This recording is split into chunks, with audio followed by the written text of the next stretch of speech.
Wake and bake, ladies and gentlemen. Wake and bake. And I mean muffins and shit like that. Because who doesn't like eating fresh muffins? Anyway, welcome back to a Z Review.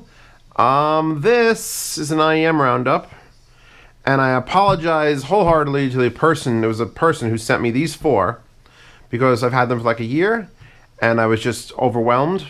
And I hate doing IEM reviews. Usually. I'm starting to get into it again. And we got to talk about them. The Nomad, which I believe this was a Kickstarter, something along those lines. And then I have 3 Campfires. And I'm not sure if any of these are even sold anymore, because I think a lot of them have been discontinued. The Jupiter, the Lyra 2, and the Polaris. And I've got a piece of paper here that's going to make my camera freak out. If you see, girl, it's nice. Do that.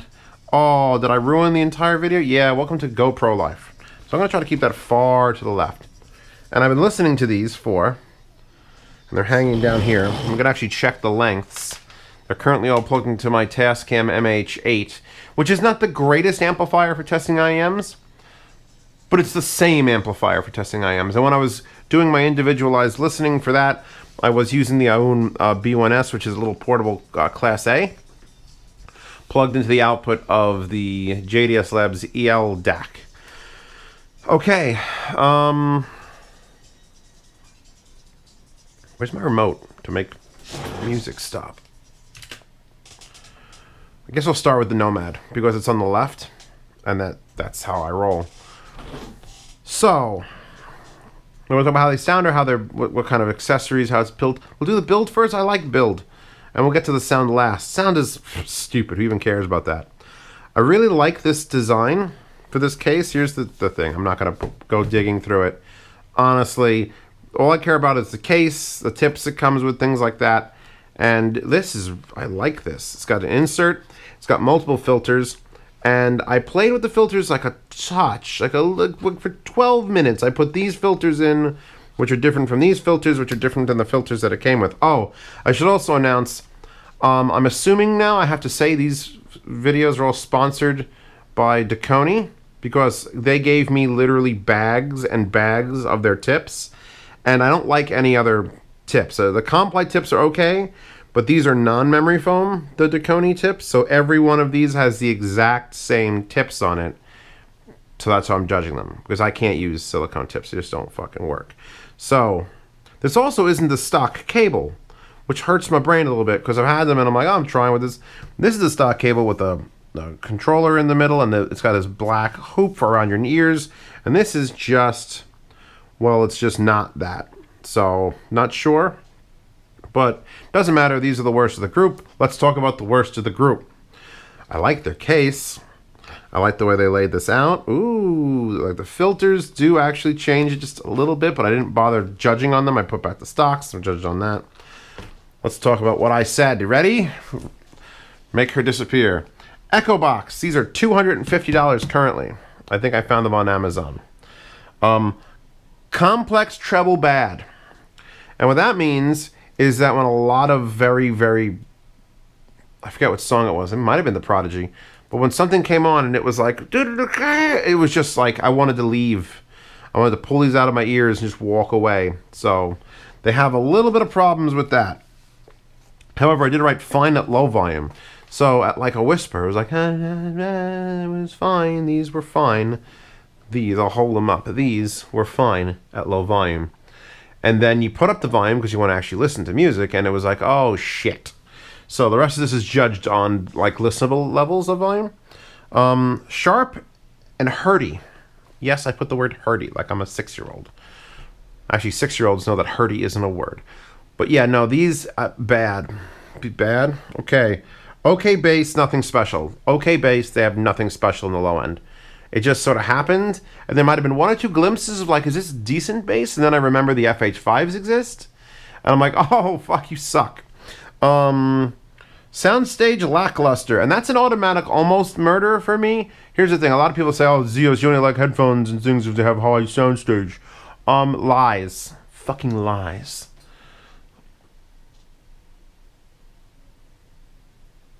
Low soundstage. That's she's actually pretty good. Shut up. Point is, I do like some Soundstage. Soundstage, you know, the width, how big it is. Does it sound like you're listening to music like this? Or does it sound like you're listening to music like this? And I prefer a little bit wider Soundstage. But we're going to get to that. By the way, new pants. You like them? I could actually link to these pants. They're satin.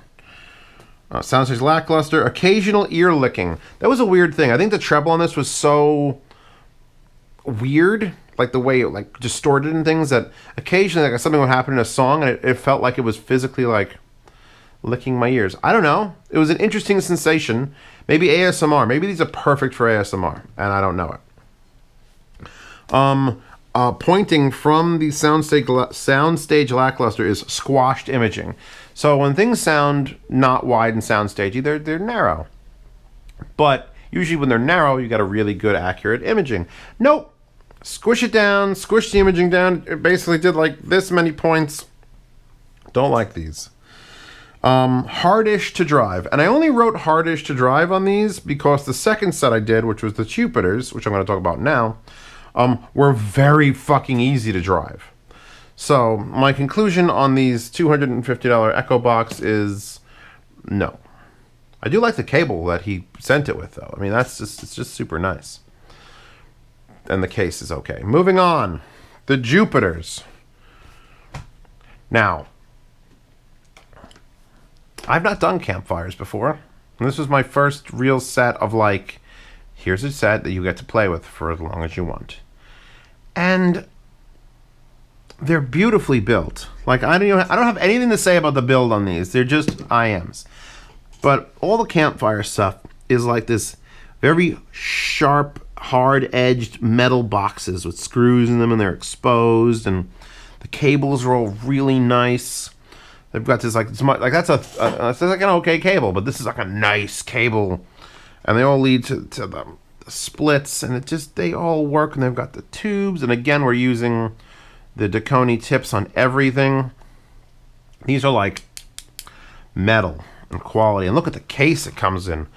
This one ripped, by the way, but I mean, look at it. It's like fake sheepskin and leather, like legit feeling leather, and it says Campfire Audio. And I am pretty sure the owner's letting me keep this set. Actually, probably let me keep both of these sets. He said I have to send those back. But if I get to keep this set, I am not putting those campfires back in here. I will use this for something way higher end than that. Giggity, if you know what I'm talking about. Giggity, I'm just going to repair that. Still, beautiful case. Beautiful build, beautiful wire. And that goes for all of these campfires that are coming up. But how do sound go? Well, how do sound go? Oh, another thing. So this is $250, right? This is a $250 set. And I'm not sure if these are sold anymore. And if they're not, I apologize. That's me being bad at reviews and timing. But all three of these are $600. Which is an interesting concept, and I like that concept. I always said if you build headphones, you know, just make them all the same price and then set up different sound experiences for each of them. And if Campfires taught me nothing with this review, it's that they are absolutely adherent to my theory of that. So every one of them $600, and while some, specifically the Jupiters, may not be worth $600, the other two, the Lyra 2 and the Polaris, are completely fucking worth $600 and give you an entirely different experience. But let's get the Jupiters out of the way. When I switch from going from the Echo Box, which are just not good and hurtful, and I switched immediately to the Jupiters, and the first thing I wrote down was warm, mushy, and soft. And it was pleasurable, warm, mushy, and soft. That's the thing. It's not a bad review of these. But of these three at the same price point, I probably would choose these last. Warm, mushy, and soft, but it has echo and depth. So whereas the Soundstage on the Echo Box were closed and it's fucking smashing you in the head, you get some depth, some sound around. It doesn't sound like you're trapped in a... Some headphones sound like you're not even trapped, or some IEMs sound like you're not even trapped in a closet. Like even a closet is a space, and you could hear reverberations, and you get a sense of location around you. And these are a little bit bigger. These are like a nice walk-in closet you're trapped in. Has depth echo, but has veiled detail. Very veiled detail. Like going from this, where the highs are just painful, to this, it was like, oh, Jesus. It's like a polar bear club and you'd get out of the sauna and jump into the ocean. The cold ocean. The veil detail is the nail in the coffin for these. The Jupiters could have been like right up there with the rest of these guys. But veil detail, I had to go back and write that in. The bass is solid. Take that as you like. I'm not going to give it scores from 0 to 10 like I used to, because every review would be a separate entity amongst itself. And if you try to give a headphone with an 8 in this review, and then 2 weeks from now I have a review about other IEMs that I give it an 8, could be completely different. So my interpretation, if you just said, hey, Zeos, how's the bass on those Jupiters? I'm going to be like, it's solid. And if you could just understand that, that'd be great. That'd be great. Soundstage is adequate. So I'm sorry about going into like, this is Z reviews, what you get. Because it's so hard to like, I'm going, oh, it's 8.7 out of 11.4 in Soundstage. It's adequate. It had adequate. These have inadequate Soundstage. Fuck you. These have adequate Soundstage. I accept these. You're like a good run-of-the-mill. They sound wide enough to deal with it. They have an enjoyable sound. And I said enjoyable sound. I had to write down a bullet point that I had to convince myself that the sound on this is enjoyable. These have an enjoyable sound. I could listen to these. Would I pay $600 for them? No. I can get an enjoyable sound out of the FH5s. I'll link those in the description because those are still available. But overall, I wouldn't kick these out of bed. And if I was going to gift them to someone, I'd have to tell them, look, just enjoy the way they sound. They just are. They're weird. Very sensitive hiss noise floor. So, of all the IEMs here, these were the only ones, and I ran the test on the B1S here, which is a Class A, that when I plugged it into this, I had to turn it so low down, and then there were certain songs where it was just like an open mic, like really well-recorded live stuff, and all you hear is this, and only when music plays or you get a louder song or you lower the volume down, did you cut that out? Did you quell that? So that's just super fucking sensitive. These will probably work on the very first cell phone. They're just crazy easy to drive. So yeah, I forget these now. All right, let's move on to the Lyra 2s because this is where shit starts getting interesting. Lyra 2s also $600. Soundstage, nice. I didn't put the exclamation mark and the nodding head thing. But yeah, no, these things. Here we go. Oh, I just threw one. These are a slightly smaller build than those. I mean, actually much smaller comparatively. Like, look at that. That's like a huge difference. But still metal. A little slightly more rounded edges. And you would think that this would have a bigger sound. Oh, fuck no. This has the biggest sound. These are very much probably my favorite of the group. I was going to write on the board there. I was going to write, these are my pick. And that was before I even sat down to really analyze the Polaris as far as what we're looking at. I just love the way these sound. I'm going to read you the best bullet point about these first. Would sell FH5s. So my FH5s are only like $250, and they sound amazing and wide and clear. And Soundstage, nice. They have a high-end sound. I don't, again, this is my brain shitting out verbs and nouns and things and adjunct collective words. So just accept that as the review of these because it's so hard to do IEMs. I put these in and I feel like if I spent $600, I would be damn proud to have spent $600 on these. Look how nice they look with the tips also. All right. What did I say? Forever? Oh. So, in the world of like Soundstage, in the world of imaging, in the world of remember I said the closet? Remember I said it sounds like we're in a closet like with these? Like it's a little closet. So it gives you a little bit of space. These sound like you're in a fucking beautiful room. Not an echoey room, not a church, not a bathroom. Sounds like you're listening to speakers in a room. That's the best way I could put these out there. The Lyra 2s are the best emulation I've heard of speakers in an IEM. And that includes over my $2,000 ones, because those things just sound fucking weird to the point of I think they're worth $2,000. For $600, these do an amazing job of giving you like the sense of speakers and distance and things around you. Thick Bass, 2 Cs, just 2 Cs. And that's not saying that they're overly bassy, but they deliver the low end better than everything on the table. And again, in an IEM, I'm pretty much drawn to soundstage and low end. And not an abundant amount of stupid low end, just good, solid. Like, remember that solid bass? It has solid bass. That's why I'm mildly accepting of these. But this is the sound you want. This is the sound I want out of an enjoyable, easy listening IEM. Holographic soundstage. So things were happening, a couple songs where it was forward, and then forward and left, and then forward and left, and then in front of me, and then behind me. They really do an amazing job, and I kind of hope they still sell the Lyra 2s. I have the page open. It says I had to cart, but people are telling me that a lot of these things are no longer being sold. So the Lyra 2s are fucking... Kind of wish they gave them their own review, but we got to get more things done. So, Lyra 2s are a goddamn godsend. The Polaris. Now this thing here, we're back to the giant box like the Jupiter. So you got the big thing. It's got the harsh edges. You can see the machining marks on it. I'm sure they leave that on purpose. So the wire for the first time turns black. And it's just a twist wire there. You can see it. Spread it apart. It's a little bit lighter. And actually, are they actually like lighter? I'm not going to get my grams scale out and start measuring that. So I pull these out. And here's the thing. I did them in an order that was just random. I just went this.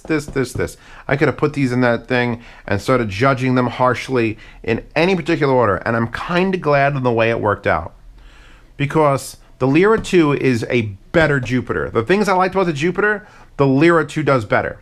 Because this was like lacking in detail, and this wasn't lacking in detail. This had just enough detail, but it was still wider and further away, so you got that sense of like, oh, this is like the Lyra 1 should be this, and this would have been a replacement for it. Then I whip out the Polaris after the Lyra 2. And the very first thing I wrote down, and again, this is because of the order, was cold and detailed. And I'm like, ooh, Polaris, cold, that makes sense. Because polar things are quiet. Well, no, polar things are cold. Stupid things are quiet. Non-Zeos things are quiet. And then I started really listening to some tracks, like really paying attention to what I was listening to. What was it saying? Oh, yeah. And then I wrote Unforgiving down. Okay, these are some big words. Zeos doesn't do IEM reviews like everyone else does. Zeos whips out the real vocabulary from like Charles Bronson. Unforgiving. So, eventually what I figured out from skipping through track after track after track and listening to them for fucking ever is they have good soundstage. Good. Just good. Not tremendous like the Lyra. And not even, like, I guess I'd say similar to the Jupiter, just similar to the Jupiter. Like, not, it didn't blow me away. I wasn't like, oh, these have amazing soundstage. That never came to mind. Best imaging. So, the accuracy, even though I got holographic on the Lyra, where it's like, oh, I could hear things there and there and there. It was far away. It was very, very big and wide and moved around. Whereas the Polaris... You can't put that in a bullet point on a website. Oh. Oof, flat bass. Oof. Double O, F. So here's what I figured out about the Polaris. They are unforgiving, cold, detailed, with a flat response. These are the professional end of this. They don't have the fancy silver cable. They go black. They're black and blue, and that's what they do to your music. I sat here and listened to songs, and I know they're good songs, but Polaris was basically saying, hey, you know that song you love? Yeah, it's recorded like shit. As I look up at the fluid audios, which I have to pull down and listen to again, I'm going to keep saying that every review. These are mastering head IEMs. These are like just, that's what they're for. These are for pros, or people who are very, very sure that everything they have in their library is perfectly recorded. And then this will show you that they're not. Obviously for monitoring applications. That's just, they're obviously for that. If you can't afford 64 audio stuff, Polaris. You put them in and you listen to a song, and a song will sound great. It won't be super wide. It'll be nice and accurate and imaging, and the bass is flat. It's there. If you got a 18 hertz clip in a song, you hear that 18 hertz, and it's perfectly flat. It's not overabundant. It doesn't skew the way you hear things. It's like, oof, details. I oofed again. So yeah, that's the basic moral of the story. These are the pro ones. These are the ones you buy, and then you're like, I'm gonna go master music now, honey. Let me go put my Polaris on. So that's what these are, and I can understand people having them for just pleasure. It's just that you have to have impeccable taste in music, so that these don't fuck up your whole music library. Because these will just go like, hey, you know that song you really like? Not anymore, motherfucker. If I had to pick one from the group, which I don't, but if I had to pick one from the group, it'd be the Lyra 2. Because if I'm willing to sell my FH5s for it and throw the nearly 3 times the price, it's certainly more than double the price. But they do some stuff that the FH5s do. Ooh, they do soundstage and bass. Oh, yes. But in like, see this very generalized hand movement, left and right. Whereas this is like, ooh, there's something new. And the detail just is perfect. The details are better in this, but for a wide soundstage IEM, that's the sort of detail I'm looking for. Now we get to the Jupiters, and they're like Cletus. They're the Cletus of the Campfire line. I did enjoy them. I found ways to enjoy them. I found ways to listen to them. I'm like, oh, you know what? Yeah, okay, good. It's a little bit soft. It's a little bit mushy. AC/DC came on, and I was like, yeah, I was fucking rocking. But I didn't tap my feet. By the way, I'm not talking about the Echo Nomad. Fuck that thing. I didn't tap my feet till the Lyra 2. I listened to the same songs a couple times, and I was grooving to the Lyra 2, and I was just like accepting of it in the Jupiter. And then the Polaris, I kind of didn't want to listen to those songs, so I know they're not recorded well. So that's the basic lineup of these probably not sold anymore Campfire IEMs. They all come with beautiful cases and different cleaning utensils and tips, and that doesn't matter because I'm just going to go Dakoni tips, get Dakoni tips. Linked in the description, Dakoni tips and FH5s and the Un B1 if I can, because that's why I kept this and didn't sell it in a yard sale, because it's basically underpowered. You can't do headphones with it. But IEMs, oh, stand back, girl. Love me some Class A on IEMs. Anyway, thank you for joining me. She's been staring at you and ruining this whole review for the entire time. Her download is in the description. Links to these if I can find them. I know there's a pair of Jupiters on Amazon right now for $1,800. And I think that's hilarious. And I won't link to that. But I'll link to everything else so I can find it. And the Nomads, I'll link to those. I don't care. Again, her and the Patreon. So here's the deal. If the owner lets me keep these two, there's a very good chance they'll end up in a yard sale. If you don't know what the yard sales are, from the 1st to the 10th of every month, all the stuff that I've bought or been sent to by companies to review, I can't keep it all. So I just sell it. And if you're a $5 patron or higher, you get to bid with no minimum starting bid, and I pay for shipping, and it's like, I'll give you $18 for that. And if you're the only person that says you'll give me $18 and not $18.50, or actually you have to do an uneven number so there's no ties, I'll give you $18.51 for that, then you win. If I put these up for a yard sale and they're $600 IEMs, and you bid $217, and that's the highest bid, then I send them to you. And if you're in Europe or Australia or any place not America, I will ship to you as well, but you pay half the shipping. So that's one of the main benefits of the Patreon. Also, I answer all your questions, and you get to see these videos early. Usually a little bit more than like 2 weeks early. So if there's like a run on Polaris Seas, you can get that. Thank you all for stopping by, though. Check out the Patreon.